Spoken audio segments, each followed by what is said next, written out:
Baik, Assalamualaikum warahmatullahi wabarakatuh. Halo teman-teman semua, salam sejahtera bagi kita semua.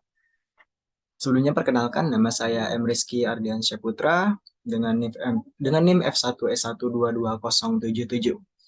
Pada kesempatan kali ini, saya akan menjelaskan materi yang saya dan teman-teman saya buat.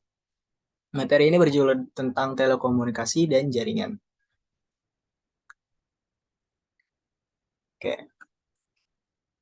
Oke, materi ini disusun oleh saya sendiri, M. Rizky Ardiansyah Putra, dan dua rekan saya, Atnaufal Chazomi dan Ahmad Faiz Al-Munawar. Oke, langsung saja kita masuk ke pembahasan yang pertama. Kita akan membahas tentang telekomunikasi. Sebelum kita membahas lebih dalam tentang telekomunikasi, kita harus ngerti dulu pengertian tentang telekomunikasi itu apa dan seperti apa. Oke, jadi menurut salah satu sumber, telekomunikasi adalah pertukaran informasi dalam bentuk suara, data, teks, gambar, audio, maupun video melalui jaringan berbasis komputer. Nah, menurut sumber yang lain, telekomunikasi diartikan sebagai setiap pemancaran, pengiriman, atau penerimaan dari setiap informasi dalam bentuk tanda-tanda, isyarat, tulisan, gambar, suara, dan bunyi melalui sistem kawat optik, radio, dan sistem elektromagnetik yang lainnya. Oke. Nah, telekomunikasi ini terbagi menjadi beberapa tren. Tren yang utamanya itu ada tiga, yaitu adalah tren di bidang industri, tren di bidang teknologi, dan tren di bidang aplikasi. Selanjutnya kita akan bahas tentang tren di bidang industri. Oke, jadi industri telekomunikasi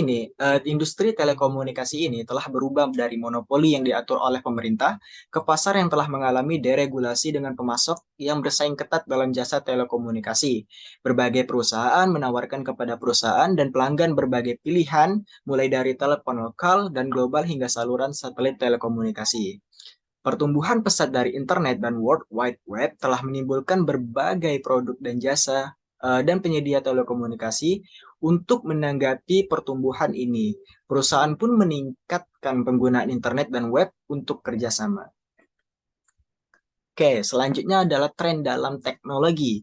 Tren dalam teknologi ini mengarah kepada penggunaan yang lebih intensif dari internet, optik serat, dan teknologi nirkabel untuk menciptakan kerja internet lokal dan global yang berkecepatan tinggi untuk suara, data, gambar, audio, dan video. Selanjutnya adalah tren dalam aplikasi. Nah, tren dalam aplikasi ini mengarah kepada penyebaran penggunaan internet, intranet perusahaan, dan ekstranet antar perusahaan untuk mendukung perdagangan dan bisnis secara elektronik, kerjasama perusahaan, dan keuntungan pasar. Oke, selanjutnya kita akan bahas tentang nilai bisnis. Jadi telekomunikasi ini juga mempunyai nilai bisnis di dalamnya, yaitu adalah dengan menggunakan telekomunikasi, kita mendapat eh, menggunakan internet dan intranet maupun ekstranet serta jaringan yang lainnya untuk mengurangi biaya dan mempersingkat waktu dalam pemrosesan bisnis. Nah, contohnya itu kita dapat mendukung e-commerce, memperbaiki kerjasama dalam kelompok kerja di dalam perusahaan. Oke, selanjutnya kita akan bahas tentang revolusi internet. Pertumbuhan yang sangat pesat merupakan fenomena revolusioner dalam komputasi dan telekomunikasi. Internet telah menjadi jaringan yang terbesar dan terpenting pada jaringan saat ini. Internet semakin meluas seiring dengan semakin banyak bisnis, organisasi, komputer, serta jaringan yang bergabung dengan web global ini. Oke, peran dan nilai bisnis intranet. Kita akan bahas perannya dulu. Sebelum kita membahasnya, kita harus paham intranet itu seperti apa. Jadi intranet adalah jaringan di dalam organisasi yang menggunakan teknologi internet seperti server, browser web, protokol jaringan, TCP atau IP, ada database dan publikasi dokumen hypermedia HTML dan yang lainnya untuk menyediakan lingkungan yang mirip dengan internet di dalam perusahaan untuk memungkinkan saling berbagi informasi, kombinasi, kerjasama, dan dukungan dalam proses bisnis. Nah, nilai bisnis dari intranet tersebut adalah perusahaan dapat memanfaatkan intranet dengan mengelompokkannya secara konseptual ke dalam kategori layanan pemakai yang menunjukkan layanan dasar yang ditawarkan oleh intranet ke para penggunanya. Layanan ini disediakan oleh portal intranet, software aplikasi, dan yang lainnya. Oke, selanjutnya dari intranet kita bahas ke extranet. Nah, dari extranet ini adalah hubungan jaringan yang menggunakan teknologi internet untuk saling menghubungkan internet suatu bisnis dengan intranet pelanggannya, pemasok, dan mitra bisnis yang lainnya. Perusahaan dapat menetapkan hubungan jaringan privat langsung antar mereka atau menciptakan hubungan yang aman antar mereka yang disebut dengan jaringan privat virtual. Atau perusahaan dapat menggunakan internet tanpa pengaman sebagai hubungan ekstranet antara intranet perusahaan dan pelanggan serta pihak yang lain.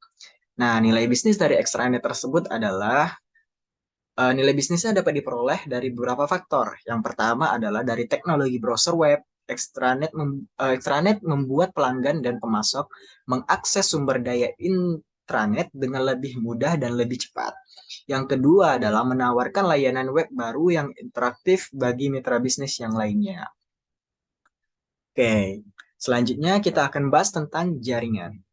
Oke, jaringan diartikan sebagai jaringan telekomunikasi yang memungkinkan komputer untuk saling menukar data. Tujuan dari jaringan komputer itu adalah agar bisa mencapai tujuannya pada bagian dari setiap jaringan komputer, bisa memberikan serta meminta layanan. Oke, model jaringan dari telekomunikasi. Ada 5 komponen dasar dalam jaringan telekomunikasi, yaitu adalah terminal, prosesor telekomunikasi, saluran telekomunikasi, komputer, dan software telekomunikasi. Yang pertama ada terminal. Terminal adalah alat input atau output yang menggunakan jaringan telekomunikasi untuk mengirim atau menerima data seperti komputer pribadi berjaringan. Yang kedua adalah prosesor telekomunikasi. Yang mana ini mendukung pengiriman dan penerimaan data antara terminal dan komputer, seperti modem, switch, and router, yang melakukan berbagai fungsi pengendalian dan dukungan dalam jaringan telekomunikasi. Selanjutnya ada saluran komunikasi, di mana data dikirim dan diterima di saluran komunikasi. Saluran ini dapat menggunakan kombinasi beberapa media seperti kawat baja, kabel koaksial, atau kabel serat optik untuk saling menghubungkan komponen yang lain dari jaringan telekomunikasi. Oke, selanjutnya komponen selanjutnya adalah komputer. Dalam semua ukuran dan jenis yang saling menghubungkan oleh jaringan telekomunikasi dapat melakukan pemrosesan data. Contohnya adalah komputer mainframe dapat bertindak sebagai host bagi jaringan yang luas. Selanjutnya ada software pengendalian telekomunikasi. Software ini terdiri atas program-program yang mengendalikan aktivitas komunikasi dan mengelola fungsi jaringan telekomunikasi. Contohnya program manajemen jaringan, browser web, dan browser web untuk mikrokomputer.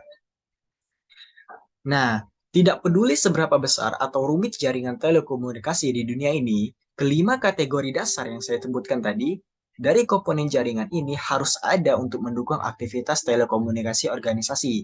Jika kelima komponen ini tidak terpenuhi, maka jaringan tidak akan dapat berjalan dengan baik.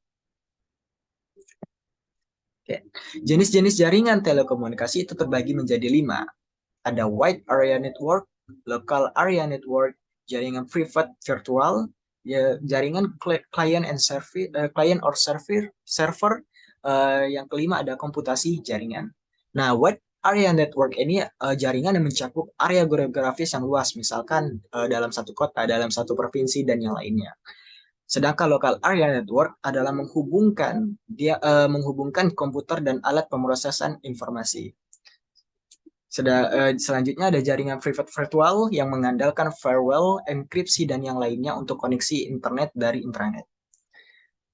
Selanjutnya ada jaringan klien atau server yang mana menghubungkan jaringan area lokal dan berbagi pemrosesan aplikasi dengan server jaringan yang juga mengelola jaringan. Oke, yang terakhir ada komputasi jaringan, yang mana memandang jaringan sebagai sumber komputasi pusat dari semua lingkungan komputasi. Selanjutnya ada media telekomunikasi. Nah, media saluran telekomunikasi menggunakan berbagai media telekomunikasi. Hal ini mencakup dengan yang pertama ada kabel berpasangan yang mana kabel ini terdiri dari tembaga yang dipilih berpasangan, oleh karena itu disebut oleh kabel berpasangan, yang merupakan media telekomunikasi yang paling banyak digunakan. Yang kedua ada kabel koaksial, yang mana kabel ini terdiri dari kabel aluminium atau tembaga yang kuat dan dibungkus dengan pembatas yang berfungsi sebagai insulator dan pelindung. Selanjutnya ada kabel serat optik, yang mana kabel ini terdiri dari satu atau beberapa kawat pijar yang setipis rambut dari serat kaca yang dibungkus dengan jaket pelindung. Selanjutnya kita akan bahas tentang software telekomunikasi. Jadi software ini diartikan sebagai komponen utama dari semua jaringan telekomunikasi. Software manajemen jaringan dan telekomunikasi dapat ditempatkan di komputer, server, mainframe, dan prosesor komunikasi seperti multiplexer dan router. Program ini digunakan untuk mengelola kinerja jaringan. Jadi software telekomunikasi sangat berdampak bagi kinerja jaringan. Nah, kita tadi telah membahas tentang jaringan dan juga telekomunikasi. Nah, jadi kita akan bahas selanjutnya tentang manajemen jaringan. Nah, paket manajemen jaringan seperti sistem operasional jaringan dan monitor telekomunikasi meneruskan prioritas transmisi. Contoh fungsi manajemen jaringan yang utama adalah manajemen arus, keamanan, pengawasan jaringan, perencanaan kapasitas. Selanjutnya ada topologi jaringan. Jadi topologi ini diartikan sebagai struktur jaringan dalam jaringan telekomunikasi. Ada tiga topologi dasar dalam jaringan, yaitu dalam WAN, W, dan LAN. Jaringan bintang mengikat prosesor komputer. Jaringan bus adalah jaringan di mana prosesor lokal menggunakan bus bersama, serta jaringan cincin yang menggunakan saluran komunikasi langsung untuk saling menghubungkan komputer dalam cincin. Nah, jadi ada tiga topologi dasar tadi. Yang pertama ada jaringan bintang, kedua ada jaringan bus, yang ketiga ada jaringan cincin. Selanjutnya protokol dan arsitektur jaringan. Protokol diartikan sebagai peraturan atau prosedur standar untuk mengendalikan komunikasi dalam jaringan. Tetapi standar ini tidak dapat terbatas ke hanya satu peralatan manufaktur atau satu jenis komunikasi data. Salah satu contoh protokol adalah standar karakteristik fisik mengenai kabel dan konektor antara terminal, komputer, modem, dan saluran komunikasi. Arsitektur jaringan ditunjukkan untuk mempromosikan Sedangkan arsitektur jaringan ditunjukkan untuk mempromosikan lingkungan telekomunikasi yang terbuka, sederhana, fleksibel, dan efisien. Selanjutnya ada alternatif bandwidth. Alternatif bandwidth ini diartikan sebagai jangkauan frekuensi saluran telekomunikasi. Bandwidth menentukan tingkat transmisi maksimum jaringan, kecepatan, dan kapasitas tingkat transmisi data. Biasanya diukur dalam byte per second atau BPS. Oke, jadi bandwidth ini terbagi menjadi tiga, yaitu ada yang kecepatan rendah, kecepatan medium, dan kecepatan tinggi. Nah, untuk kecepatan rendah itu kita sebut dengan narrowband, yang mana kecepatannya hanya hingga 64 kbps. Namun yang sekarang dapat menyediakan hingga 2 juta bps. Yang kedua ada medium band atau yang kecepatannya itu medium, yang mana kecepatannya itu hingga 100 Mbps. Yang ketiga ada saluran broadband yang menyediakan tingkat transmisi kecepatan tinggi dalam interval yaitu antara 256.000 bps hingga beberapa miliar bps. Tadi kita udah membahas alternatif bandwidth. Sekarang kita akan bahas alternatif switching. Oke, jadi jasa telepon reguler mengandalkan switching circuit, di mana suatu switch membuat sirkuit untuk membentuk koneksi antara pengirim dan penerima. Koneksi ini tetap terbuka hingga sesi komunikasi selesai. Dalam switching pesan atau pertukaran pesan, suatu pesan itu dikirim dalam waktu tertentu dari satu alat switching ke alat yang lainnya. Oke, untuk terakhir kita akan bahas tentang studi kasus. Jadi ada kasus yang Jadi ada sebuah kasus yang mana pertanyaannya adalah apa saja manfaat dan tantangan dari penggunaan teknologi nirkabel dalam bidang retail. Aplikasi apa saja yang dapat berguna bagi pelanggan bagi retail? Mengapa? Oke. Jawabannya adalah banyak manfaat dari penggunaan teknologi nirkabel, yaitu diantaranya adalah kita tidak perlu memakai kabel dalam pemrosesannya. Dan juga kita dapat memakainya di berbagai perangkat mobile dan elektronik. Serta jaringan teknologi nirkabel ini memiliki kecepatan transfer data yang konsisten, dapat diaplikasikan pada jaringan yang lebih, sedangkan untuk tantangannya adalah biayanya yang mahal, serta cuaca buruk yang menjadi musuh bagi teknologi nirkabel. Oke, aplikasi apa saja yang dapat berguna bagi pelanggan? Nah, aplikasi berdasarkan internet dapat memberi keunggulan strategi bisnis, yaitu di antaranya aplikasinya adalah email, electronic mailing list, situs World Wide Web, dan pelayanan internet lainnya. Mengakibatkan penyebaran informasi skala internasional menjadi lebih cepat, murah, dan mudah. Hal ini memberi keuntungan strategi bisnis dalam meningkatkan penghematan dan efisiensi komunikasi global. Tak hanya sekedar untuk mencari informasi dan chatting, masyarakat di kota-kota besar kini menjadikan internet terlebih lagi e-commerce sebagai bagian dari gaya hidup mereka. Perilaku konsumtif dari puluhan juta orang kelas menengah di Indonesia bahkan di dunia menjadi alasan mengapa e-commerce di dunia akan terus berkembang. Akan terus berkembang setiap harinya. Oke, sekian presentasi dari saya. Saya Rizky Ardiansyah Putra, pamit undur diri. Terima kasih. Wassalamualaikum warahmatullahi wabarakatuh.